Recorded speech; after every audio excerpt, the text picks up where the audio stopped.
بہت بہت شکریہ بلیغ الرحمان صاحب، آپ نے ہمیں ٹائم دیا۔ سب سے پہلے تو یہ بتائیے کہ آپ نے وزیر اعلیٰ پرویز الہی صاحب کو اعتماد کا ووٹ لینے کے لیے کہا اور انہوں نے انکار نہیں کیا کہ انہوں نے یہ نہیں کہا کہ میں اعتماد کا ووٹ نہیں لوں گا، لیکن اس دوران میں ان کو ڈی نوٹیفائی کر دیا گیا اور وہ یہ کہتے ہیں کہ یہ ایک غیر آئینی اقدام ہے۔ ہم آپ کی زبان سے سننا چاہتے ہیں کہ آپ اس کو کیسے جسٹیفائی کرتے ہیں؟ ہاں، بسم اللہ الرحمن الرحیم۔ حامد میر صاحب، سب سے پہلے تو بہت خوش آمدید، آپ تشریف لائے اور آپ کو بہت مبارکباد کیپٹل ٹاک کے 20 سال مکمل ہونے پہ۔ بہت شکریہ، بہت شکریہ۔ اور یہ 20 سال میں بہت سے اچھے پروگرام آپ کے کریڈٹ پہ ہیں جو پاکستان کی تاریخ میں بہت سی راہیں متعین کرتے نظر آتے ہیں۔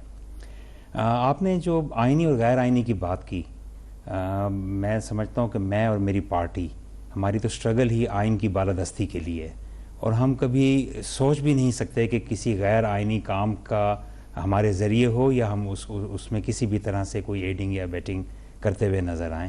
تو یہ تو 130 ہے آرٹیکل، اس کا کلاس 7 ہے جو بڑا واضح کہتا ہے کہ چیف منسٹر کو کانفیڈنس کے ووٹ کے لیے کہا جا سکتا ہے۔ اور یہ جتنے بھی لوگ آپ کو یہ کہتے نظر آئیں گے کہ غیر آئینی طور پہ کہا گیا، تو جو کورٹ میں اپیل داخل کی گئی یا جو کورٹ میں ایک درخواست جمع کرائی گئی ان کی طرف سے، تو اس میں یہ نہیں کہا گیا کہ یہ غیر آئینی ہے، بلکہ یہ کہا گیا کہ اجلاس چل رہا تھا تو اس پہ دوسرا اجلاس کیسے بلایا جاتا ہے، یا اس میں یہ کہا گیا کہ وقت کم دیا گیا۔ تو یہ تو آئین کا اختیار ہے، اور اس میں آپ کو ایسے بھی لوگ نظر آئیں گے جو بار بار لوگوں کو یہ بتاتے ہوئے اور واشگاف الفاظ میں کہہ رہے تھے کہ جی 58(2)B کی یاد تازہ ہو گئی۔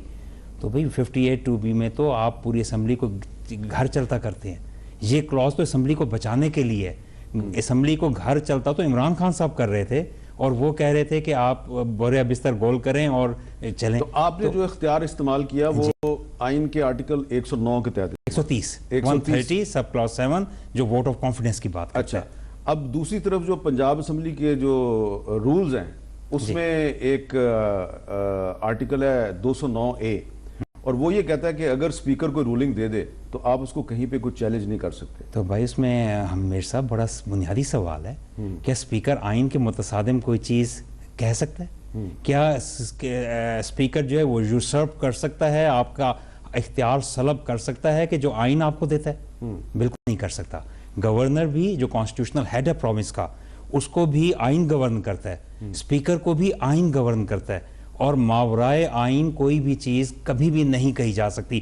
بالکل اسی طرح جیسے آپ نے قومی اسمبلی میں دیکھا، جب وہاں پہ کہہ دیا گیا کہ یہ نو کانفیڈنس ہم اس لیے پلیس نہیں کریں گے کہ اس میں ہمیں سازش لگتی ہے، تو بھئی پھر پوری دنیا میں اگر آپ اپنے ہاؤس کا جس کے آپ نمائندے ہیں اس میں آپ میجورٹی لوز کر جائیں تو نو کانفیڈنس آپ پہ آ ہی نہیں سکتا۔ آپ کہیں جی بس مجھے سازش لگتی ہے۔